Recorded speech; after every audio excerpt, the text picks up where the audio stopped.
Assalamualaikum warahmatullahi wabarakatuh. Alhamdulillahirrabbilalamin. Wabihi nasta'in ala umuri dunia wadin. Wassallallahu wassalamu ala sayyidina Muhammadin khatamin nabiyyin wa alihi wa ashabi ajma'in. Wala hawla wala quwata illa billahil aliyil azim.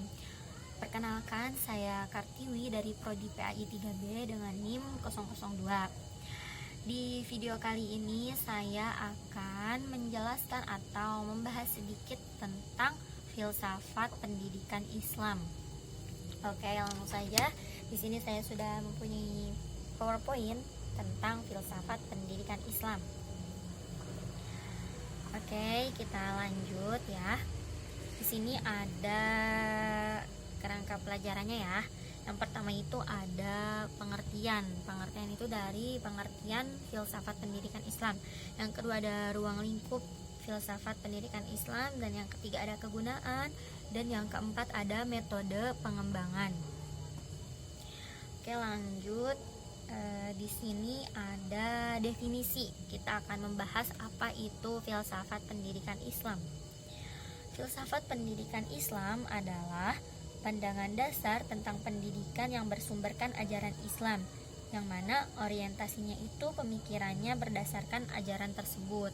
Jadi filsafat pendidikan Islam itu dasarnya itu adalah pendidikan yang bersumberkan ajaran agama Islam. Lanjut, di sini ada perbedaan filsafat pendidikan dengan ilmu pendidikan.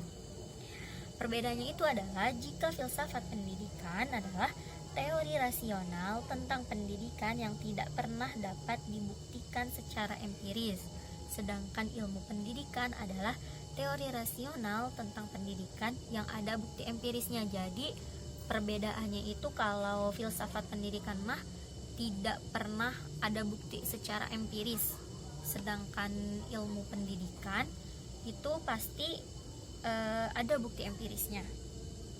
Oke, lanjut. Di sini ada perbedaan filsafat pendidikan Islam dengan filsafat pendidikan. Apa sih perbedaannya itu? Oke, perbedaannya kalau filsafat pendidikan Islam itu bersumbernya dari Islam. Jadi hanya bersumber dari agama Islam. Sedangkan filsafat pendidikan dapat bersumber dari mana saja. Jadi kalau filsafat pendidikan Islam itu lebih khusus. Jadi ya lebih khusus ya, karena dia hanya bersumber dari agama Islam. Sedangkan filsafat pendidikan itu sifatnya global atau menyeluruh. Jadi dia itu sumbernya bisa didapatkan dari mana saja. Oke, lanjut. Di sini ada ruang lingkup filsafat pendidikan Islam. Nah, ruang lingkup filsafat pendidikan Islam itu ada secara umum dan ada secara khusus. Kalau secara umum yaitu seluruh permasalahan yang menyangkut kehidupan manusia. Sedangkan secara khusus adalah masalah yang terkait dalam hal pendidikan. Jadi kalau misalkan yang secara umumnya nih ya, jadi apapun itu permasalahannya yang menyangkut kehidupan manusia. Jadi enggak hanya tentang pendidikan saja. Jadi ekonomi, pendidikan, atau sosial budaya itu bisa masuk asal menyangkut dengan kehidupan manusia. Sedangkan kalau khusus berarti masalah yang terkait dalam hal pendidikan. Jadi kalau misalkan khusus itu hal-hal yang bersangkutan dengan pendidikan saja. Oke. Nah, selanjutnya di sini ada contoh secara umum ya. Contoh secara umum. Alam merupakan salah satu objek pendidikan. Pembahasannya itu tentang pendidikan meliputi banyak bidang, seperti masalah tujuan pendidikan, masalah guru, peserta didik, metode, kurikulum, lingkungan, dan lain sebagainya. Jadi alam semesta ini tuh kan merupakan salah satu objek dari pendidikan.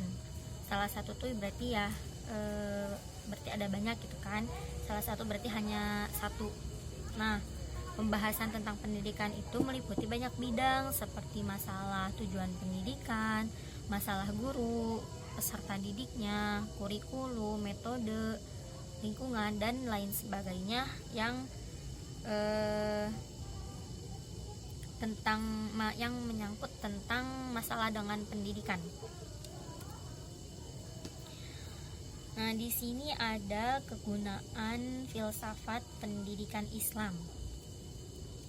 Di sini untuk yang pertama ada membentuk suatu pemikiran yang sehat terhadap sistem pendidikan dan juga dapat memperbaiki peningkatan pelaksanaan pendidikan, kaidah, dan cara mengajar. Yang kedua, menjadi asas terbaik untuk penilaian pendidikan dalam arti menyeluruh. Dan yang terakhir ada menolong dan memberikan pendalaman pemikiran. Jadi kegunaan filsafat pendidikan Islam itu ada 3 ya. Yang pertama apa? Membentuk suatu pemikiran yang sehat terhadap sistem pendidikan dan juga dapat memperbaiki peningkatan pelaksanaan pendidikan, kaidah, dan cara mengajar.